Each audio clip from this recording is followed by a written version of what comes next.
બધા ભણેલા ગણેલા ના છે જાજા ભાગે. વૃદ્ધાશ્રમ 1 મિનિટમાં બંધ થઈ જાય, પણ ક્યારે દરેક સમાજની અંદર એક નવો કાયદો આવી જાય ને કે જે ઘરની અંદર જેના મા બાપ દુખી હોય,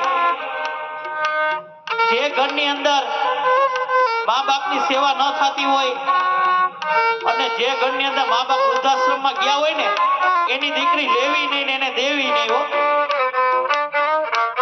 કારણ કે તમે જો એની દીકરી લેવો ને એટલે ક્યારેક તમારે પણ વૃદ્ધાશ્રમમાં જવાનો વારો આવશે આવશે ને આવશે.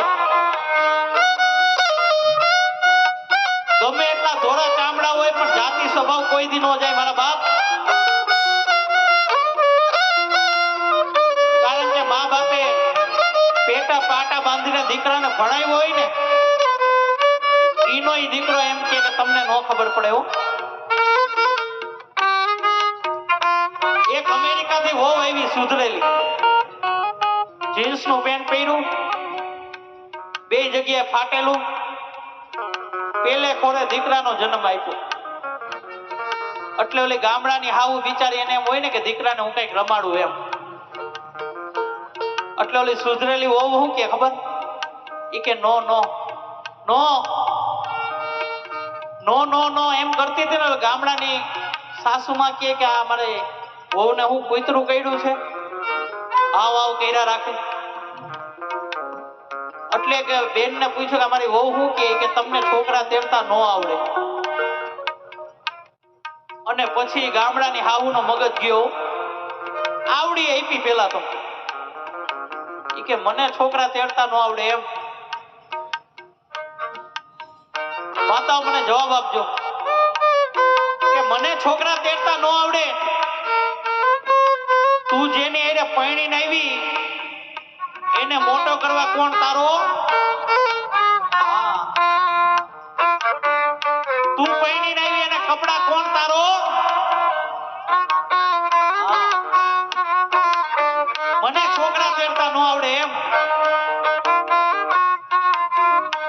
અરે તે તો હજી એક જ ચોકો માર્યો, હું તો આવા 3 ચોકા મારીને બેઠી છું. તું હારા મને છોકરા તેડતા નો આવડે?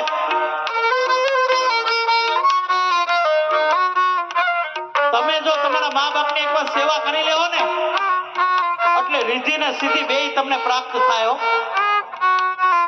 પણ ક્યારે એ જીવતા હોય ને ત્યારે સેવા કરી લેજો, પછી મહિરા પછી આખા ગામને જમાડશો ને એને નહીં ખબર હોય. કારણ કે મા બાપ છબીમાં હમાઈ જાય ને પછી તો દીકરો આ ગામને દેખાડવા હાટું જમાડતો હોય.